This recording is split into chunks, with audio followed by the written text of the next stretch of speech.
नमस्कार विद्यार्थी मित्रांनो, आज आपण TY.BCom मधील कामगार कल्याण व प्रथा या विषयातील सामाजिक सुरक्षितता या संकल्पनेचा अभ्यास करणार आहोत.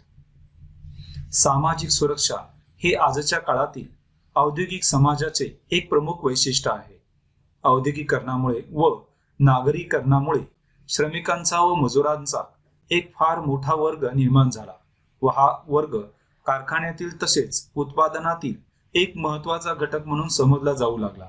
तेव्हा मानवतेच्या दृष्टिकोनातून या श्रमिक वर्गाच्या हिताची जोपासना करणे महत्त्वाचे मानले जाऊ लागले. भारतात फार पूर्वीच्या काळापासून सामाजिक सुरक्षेच्या संदर्भात काही तरतुदी केल्याचे इतिहासात आढळते.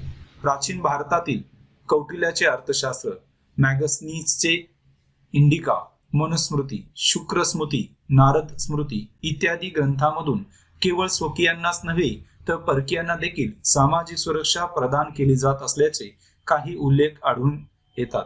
यावरून प्राचीन भारतीय सामाजिक व्यवस्थेची निर्मिती अशा प्रकारे केली होती की ज्यामध्ये मजुरांची व सर्वसामान्य मानवांची सामाजिक सुरक्षा सहजपणे होत असे.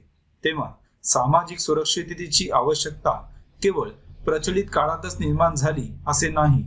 औद्योगिक क्रांतीनंतरच्या काळात सर्व समाजामध्ये व्यक्तीचे जीवन हे पूर्वीपेक्षा अधिक क्लिष्ट व गुंतागुंतीचे झाले. पूर्वीच्या काळापेक्षा आजच्या काळात व्यक्तीवर येणाऱ्या आकस्मिक संकटाचे प्रमाण वाढत गेले आणि यातूनच सर्वप्रथम पाश्चिमात्य देशामध्ये सामाजिक सुरक्षितता कार्यक्रमाची अंमलबजावणी करण्यात आली.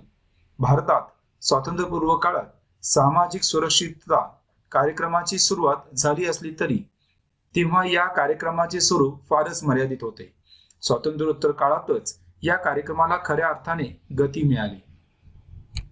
औद्योगिक श्रमिकांना जर पुरेशा प्रमाणात त्यांचा कामाचा आर्थिक मोबदला मिळत नसेल तर त्यांना आपला उदरनिर्वाह करणे अत्यंत कठीण जाते.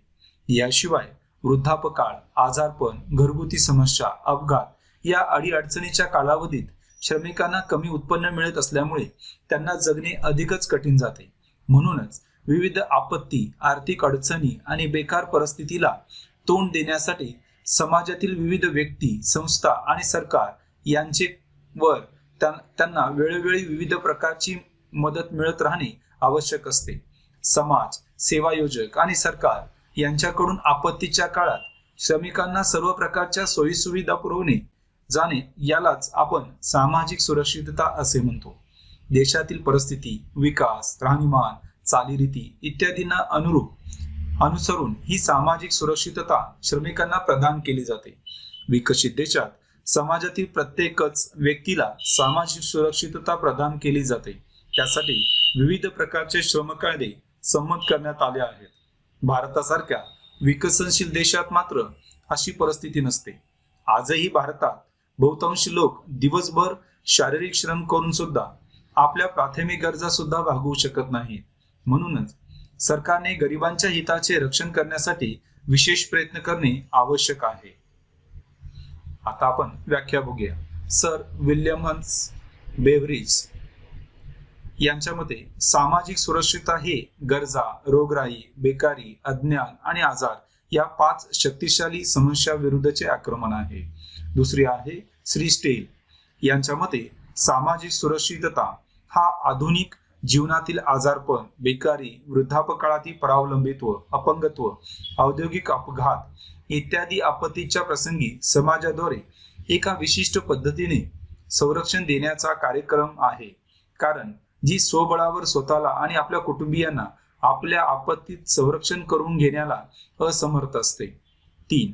श्री व्ही गिरी यांच्या मते मर्यादित संसाधनामुळे आजच्या या जोखमी व्यक्ती स्वतः किंवा खाजगीरित्या आपल्या सहकाऱ्यांच्या मदतीने स्वीकारू शकत नाहीत. त्या जोखमीवर मात करण्यासाठी राज्याने प्रदान केलेल्या किंवा योजनामार्फत दिलेली सुरक्षितता म्हणजे सामाजिक सुरक्षितता होय. 4. आंतरराष्ट्रीय श्रम संघटनेच्या मते सामाजिक सुरक्षितता ही समाजाने योग्य संघटनेद्वारे आपल्या सभासदांना विशिष्ट आपत्तीच्या काळात प्रदान केलेली सुरक्षितता आहे. श्री कौल यांच्या मते सामाजिक सुरक्षितता ही आपल्या देशातील सर्व लोकांची न्यूनतम भौतिक कल्याण करण्यासाठी राज्याद्वारे मदत करण्याची आणि त्यांच्यावर येणाऱ्या आपत्ती काळात त्यांना संरक्षण देण्याची योजना आहे. 6. बोधनकर आणि चव्हाण यांच्या मते गरजा, आजारपण, अपंगत्व, अपघात, मातृत्व, वृद्धत्व, बेरोजगारी, मृत्यू यासारख्या समस्यांच्या आणि आपत्तीच्या काळात व्यक्ती आपल्या मर्यादित उत्पन्नामुळे ज्यावर मात करू शकत नाही त्यावर मात करण्यासाठी राज्याने प्रदान केलेल्या सुरक्षिततेला सामाजिक सुरक्षितता असे म्हणतात. सामाजिक सुरक्षिततेची पुढील प्रमुख वैशिष्ट्ये स्पष्ट होतात. 1. सामाजिक सुरक्षितते ही राज्याद्वारे जनतेला विविध आपत्तीच्या काळात मदत करण्याची योजना आहे. 2. आजारपण, अपंगत्व, अपघात, मातृत्व, वृद्धत्व, बेरोजगारी, मृत्यू यासारख्या समस्यांच्या आणि आपत्तीच्या काळात व्यक्ती आपल्या मर्यादित उत्पन्नामुळे स्वतःच्या क्षमतेने त्यावर मात करू शकत नाही. 3. अशा आपत्ती काळात व्यक्ती खाजगीरित्या आपल्या सहकार्याच्या मदतीने सुद्धा त्यावर मात करू शकत नाही. 4.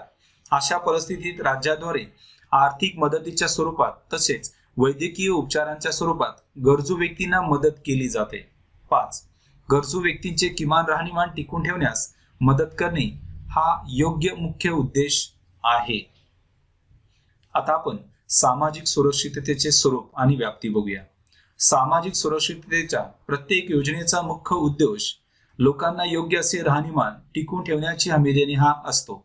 म्हणजेच ज्या आपत्तीवर व्यक्ती स्वतः स्रोतांद्वारे मात करू शकत नाही त्यावर मात करण्यासाठी संबंधितांना सहकार्य देण्याच्या दृष्टीने सरकारने केलेल्या सर्व प्रकारच्या प्रयत्नांचा सामाजिक सुरक्षितता या संज्ञेत समावेश केला जातो.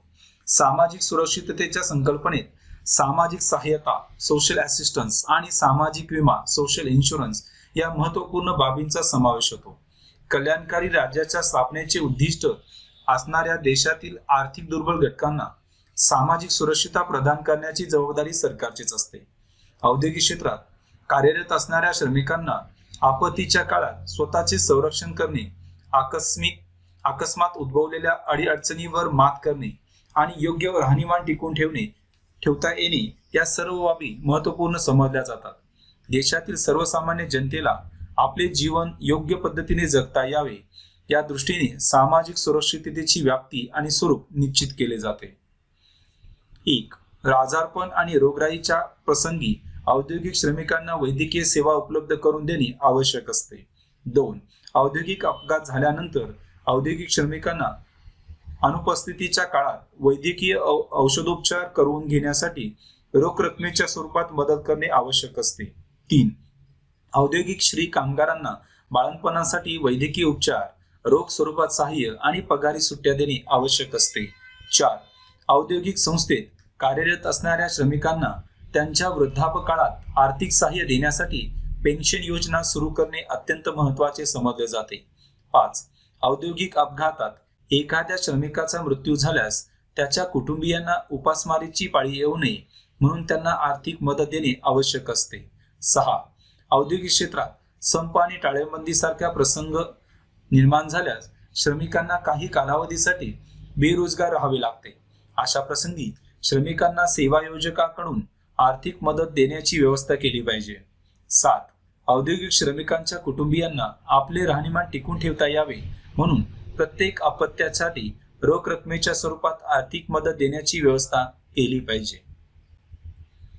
अशा पद्धतीने विद्यार्थी मित्रांनो, आपण ही संकल्पना या संदर्भ ग्रंथ आणि पुस्तकाच्या आधारे समजून घेण्याचा प्रयत्न केलेला आहे.